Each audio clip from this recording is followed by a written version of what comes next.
दिनशो ईरानी मौजूद हैं और उनसे बात करते हैं। दिनशो जी काफ़ी लंबा एक्सपीरियंस रखते हैं और इससे पहले आर्टेमिस एडवाइजर, शेर खान जैसे अलायंस जैसी कंपनीज के भी काम कर चुके हैं। उनसे समझते हैं मार्केट में इस समय उनका क्या रुख रहेगा। दिनशो जी गुड मॉर्निंग। एक बड़ा मूव इस समय हमने देखा मार्केट में, उसके बाद पिछले 8-9 दिन से कंसोलिडेशन। लेकिन आप कैसे देख रहे हैं इस समय मार्केट के टेक्सचर को? अनु जी, धन्यवाद पहले तो आपके शो पर आमंत्रित करने के लिए और आपके दर्शकों को वेरी गुड मॉर्निंग। सो अनु जी, एक्चुअली आप ये देखिए कि एक कंसोलिडेशन फेज सा दिख रहा है मार्केट में। और एक्चुअली जिस हिसाब से आरबीआई ने इतना सारा लिक्विडिटी इन्फ्यूजन किया है, वो ऐसा लगता है कि जैसे हरे बाजार में बिल्कुल ईंधन पड़ा है और एक चिंगारी की वेट हो रही है ऊपर आने के लिए। तो वैसा ही हमें लग रहा है, लेकिन अनफॉर्चुनेटली चिंगारी लगती नहीं है कि जल्दी आने वाली है वो चिंगारी, क्योंकि क्वार्टर के नंबर जो है, क्वार्टर के नंबर, ये जून के क्वार्टर के, मुझे नहीं लगता कि इतने बढ़िया नंबर होंगे। डिसअपॉइंटमेंट भी शायद ना हो, लेकिन ऐसे तेज नंबर भी नहीं होंगे जो बाजार को चला सके। और दूसरा, जो हमारी ये जो डील होने वाली यूएस के साथ, जो भी खबरें आ रही हैं, जो भी हम पढ़ रहे हैं न्यूज़पेपर में, ऐसा लग रहा है कि थोड़ा डिले हो रहा है और जो भी होगा एक कॉम्प्रोमाइज डील होगी और असली डील बाद में ही आएगी उभर के। तो इसलिए लगता नहीं है कि कोई अच्छी खबर ऐसे दिख रही है होराइजन में आज की तारीख में। बहरहाल वैल्यूएशंस स्ट्रेच तो है ही पहले से, लेकिन हम जैसे बोल रहे हैं कि इंडिया को रीरेट कर दिया गया है और ये रीरेटिंग के लिए आपको ग्रोथ वापस आनी चाहिए। एंड फॉर्चुनेटली मुझे लगता है कि सितंबर क्वार्टर, जो लास्ट ईयर जो सितंबर था, सबसे खराब क्वार्टर था हमारे काफी अरसे तक के पहले के लिए। तो इसलिए हमें लग रहा है कि वाई ओ वाई कंपैरिजन में सितंबर शायद ही एक ऐसी चिंगारी हो क्वार्टर जो शायद इस बाजार को चाहिए। तो इस समय लेकिन एक चीज क्लियर है दिनशो जी कि बैंक्स अच्छा कर रहे हैं, और जब से वो आरबीआई की मॉनेटरी पॉलिसी लूजन हुई है और उससे पहले भी बैंकों ने अच्छा आउट परफॉर्म करना शुरू किया है। कोटक, एचडीएफसी बैंक दोनों लाइफ टाइम हाई पर हैं इस समय। आईसीआईसीआई बैंक ऑलमोस्ट वहां पर ही है। क्या ये स्पेस लीड करेगी अभी भी मार्केट को? जी बिल्कुल अनु जी, एक्चुअली अगर ये स्पेस ना होती है तो शायद बाजार इतना सहमा सा नहीं रहता। लेकिन आप देखिए, जैसे आई थिंक ये इसका बीएफएसआई का जो वेट है इंडेक्स में, शायद 34-33-34% के आसपास है। तो इसलिए हमें लग रहा है कि यहाँ पे, जैसे आपने बराबर से बोला, जो आरबीआई ने, सब बाजूका बुलाते हैं, मैं तो उसको बंकर बस्टर बोलता हूँ, जिस हिसाब से उन्होंने इतना लिक्विडिटी इन्फ्यूज किया सिस्टम में, इतने एग्रेसिवली रेट कट काटे हैं। तो प्रॉब्ली एक, जैसे ये क्वार्टर एक्चुअली इतना अच्छा नहीं आएगा बैंक के लिए, पहले मैं बता दूं, क्योंकि निम में जो कंप्रेशन आएगा वो शायद सेट ऑफ ना हो सके इतनी आसानी से। पर अगले क्वार्टर में शायद सेट ऑफ हो जाए, क्योंकि जो आप सितंबर से जो सीआरआर कट चालू होने वाला है, उसके हिसाब से आपको दिखेगा कि शायद वहां पे मैनेज हो जाएगा। लेकिन having said that, overall longer term, quarter छोड़ दीजिए आप, पर लॉन्गर टर्म अगर जो आप बात करें, तो यही सेक्टर है। उनका मेजर प्रॉब्लम था कि लिक्विडिटी कंस्ट्रेंट था, इंटरेस्ट रेट हाई थे, अभी इंटरेस्ट रेट ईज आउट हो गए हैं, लिक्विडिटी भी मार्केट में इन्फ्यूज हो गई है। तो इसलिए हमें लग रहा है कि आगे चल के ये जो सेक्टर है, पूरा बीएफएसआई बैंकिंग, अकेला नहीं, लेंडर्स नॉन लेंडर्स दोनों मिला के, मुझे लगता है कि यही है जो पूरे मार्केट को पुल अप कर सकता है गोइंग फॉरवर्ड। ओके दिनशो जी, नमस्कार। वीरेंद्र बोल रहा हूँ। ये पिछले कुछ दिनों में जो आंकड़े आए स्टैट्स, चाहे वो मंथली सेल्स फिगर के हों या फिर एफएमसीजी कंपनियों के क्वार्टरली अपडेट्स, थोड़ा सा रूरल में पुश मिल रहा है इनको, इनकी भाषा शैली में और इनकी टिप्पणियों में ये विजिबल है। थोड़े से ऑप्टिमिस्टिक नजर आया वर्सेस प्रीवियस क्वार्टर्स। आपका रूरल की थीम में या फिर एफएमसीजी पे या फिर टू व्हीलर कंपनियों पे व्यू क्या है इस वक्त दिनशो जी? वीरू जी, एक्चुअली आपने बराबर बोला। इस बार के जो नंबर फॉरवर्ड एस्टिमेट्स आए हैं इन एफएमसीजी कंपनियों के, वो काफी बेहतर थे फ्रॉम जो मार्च क्वार्टर में उन्होंने जो रिलीज किए थे। लेकिन दूसरा ये था कि जो अर्बन था डिमांड, वो बड़े क्लियर थे कि अर्बन में इतना नहीं दिखा है जितना रूरल में दिखा है।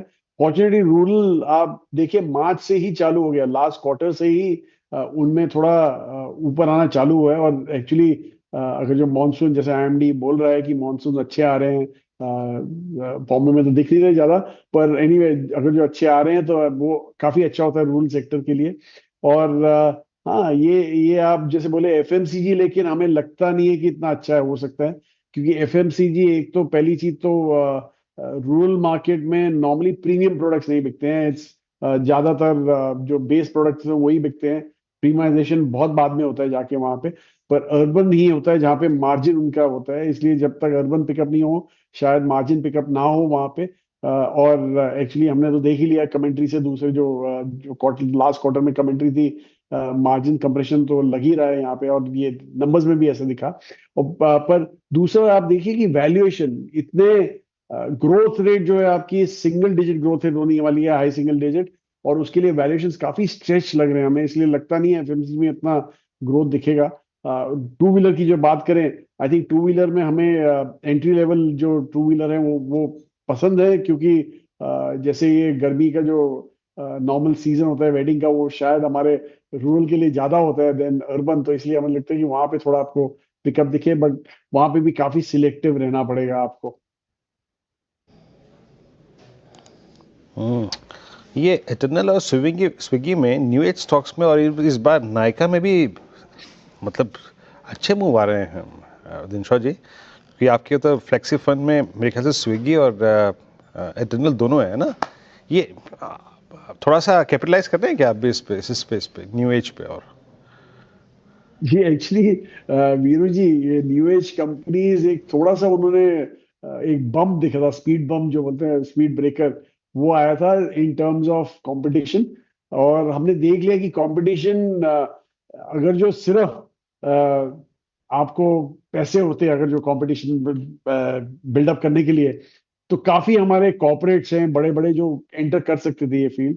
लेकिन हमने देखा है कि वो भी थोड़ा संभल संभल के किए, और किए भी तो हाथ जला के बाहर चले गए। क्योंकि यहाँ पे सिर्फ पैसे की जरूरत नहीं होती, आप बर्न रेट यहाँ पे आराम से आपका बर्न हो सकता है, लेकिन कहाँ पे बर्न करें वही आपको सोचना पड़ता है, समझना पड़ता है। लॉजिस्टिक्स का बिजनेस है, फुलफिलमेंट का बिजनेस है, तो इसलिए वो थोड़ा आपको संभल के करना पड़ता है यहाँ पे।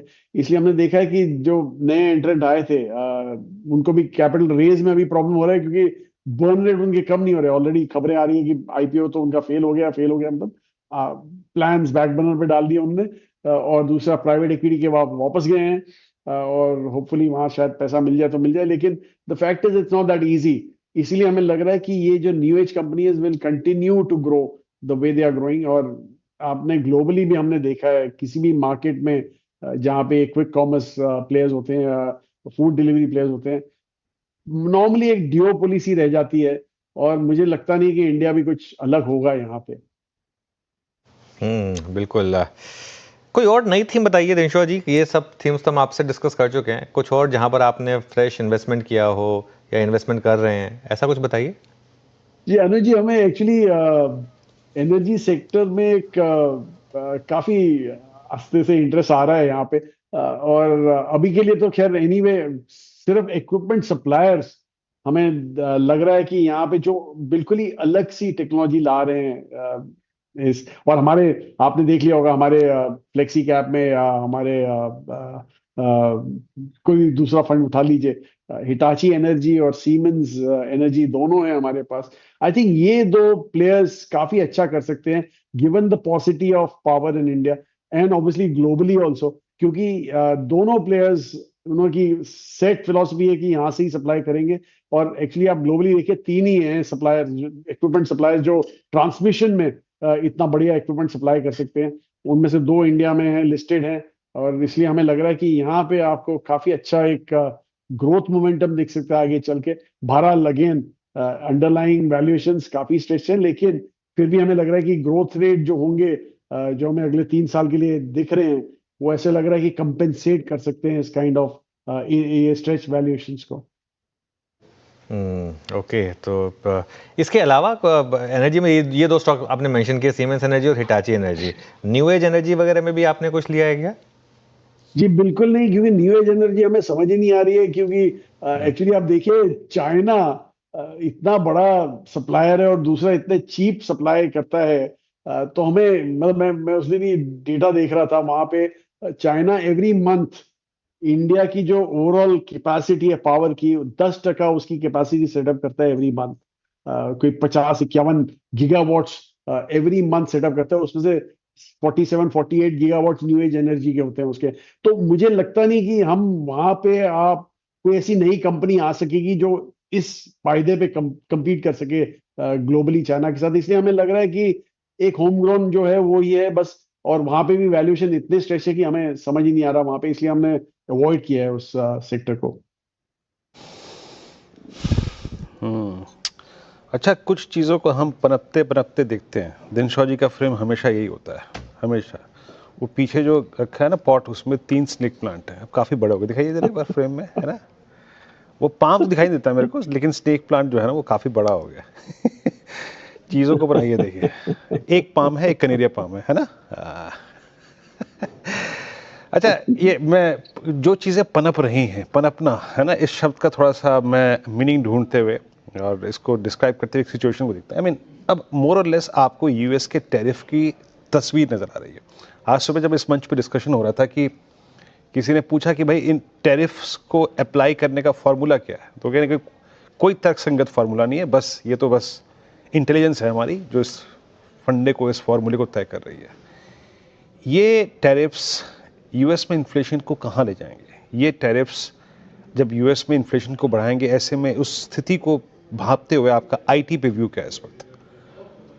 जी वीरू जी, एक्चुअली जो टैरिफ्स है, अगर जो जिस हिसाब से यूएस को चाहिए, उनको एक्चुअली टैरिफ पैरिटी नहीं चाहिए, उनको ट्रेड पैरिटी चाहिए। अगर जो ट्रेड पैरिटी की बात अगर जो आ गई बीच में, तो टैरिफ्स तो सेंस ही नहीं करते। आप जो फॉर्मूला यूज किया था उन्होंने, वो तो वही था कि ट्रेड पैरिटी का फॉर्मूला था। और दूसरा प्रॉब्लम क्या है, अगर जो ट्रेड पैरिटी की बात होती है तो फिर US as a reserve currency बिल्कुल ही लूज आउट हो जाती है। The charm of keeping US as a reserve currency lose out हो जाता है, क्योंकि नॉर्मली लॉजिक क्या होता है कि मैं यूएस से माल कम इंपोर्ट करता हूँ और एक्सपोर्ट ज्यादा करता हूँ, इसलिए मेरे पास सरप्लस डॉलर रह जाते हैं, तो उसके चलते मुझे रिजर्व में डॉलर रखने ही पड़ते हैं बाय डिफॉल्ट। अगर जो नहीं होने वाला ऐसा, तो मेरे को, इंडिया को doesn't make sense keeping dollars as reserve, right? So that was the whole logic. तो इसलिए हमें लग रहा है पहली प्रॉब्लम तो वो है। अगर जो वहां से चला गया तो यूएस का जो पूरा जो ये डेफिसिट फंडिंग करते हैं अपने ही डॉलर छाप के, मतलब प्रिंट करके, तो वो अगर जो आगे चल के करेंगे, जो रिजर्व करेंसी ना रही, तो inflation will be a runaway inflation. पहली चीज तो वो है। दूसरा जो आपने बोला कि टैरिफ्स, वहां पे ये थिंकिंग है कि ये टैरिफ सारे दूसरी कंट्री एब्जॉर्ब कर लेंगे, मैन्युफैक्चरर्स एब्जॉर्ब करेंगे। ये ऐसा होता तो नहीं है रियलिटी में। ऑब्वियसली कंज्यूमर को भी थोड़ा देना पड़ता है, तो इसलिए इन्फ्लेशन तो वहां पे गिवन ही गिवन है। और हैविंग सेड दैट, इतनी अनसर्टनिटी अगर जो आप देखें, तो पहली चीज तो बिजनेसेस भी, जो यूएस के बिजनेसेस भी हैं, वो भी अपने ग्रोथ प्लान्स वगैरह थोड़ा सोच समझ के करेंगे, इसलिए रोक देंगे। तो इसलिए ये साल आईटी का तो हमें कोई होप दिख नहीं रहा है। और दूसरा जो ओवरहैंग है मेजर, वो है एआई का। क्या इम्प्लीकेशन होगा उसका आईटी पे, वो ऑब्वियसली आज की तारीख में हम सिंपली अगर जो देखें, तो हमारा जो मॉडल है आईटी का, वो पिछले 30 साल से ये 3 लेग के फॉर्मूला पे चल रहा है, which is the number of people into hours per person into rate per hour, right? ये इनका इक्वेशन था। और अगर जो आप देखें एआई का immediate impact, number of people तो कम ही होने वाले हैं, number of hours also come होने वाले हैं, तो रेट पर आवर आप कितना बढ़ा लोगे टू कंपेंसेट फॉर दैट? तो वो एक सवाल है जो हमारे जहन में उठाया जा रहा है। इसलिए हम अभी के लिए दूर हैं, जरा ज्यादा समझेंगे। और वैसे भी टाइम है, ब्रीदर है, क्योंकि ये साल तो हमें यूएस का इतना ढंग का दिखता भी नहीं है, the way inflation is going to move there. ये पॉइंट टेकन रानी साहब, बहुत बहुत शुक्रिया इस कार्यक्रम में आप शामिल हुए। सभी सेक्टर्स पे आपने अपनी राय रखी, आपने बहुत बहुत शुक्रिया। Have a nice day sir. चलते हुए काम करते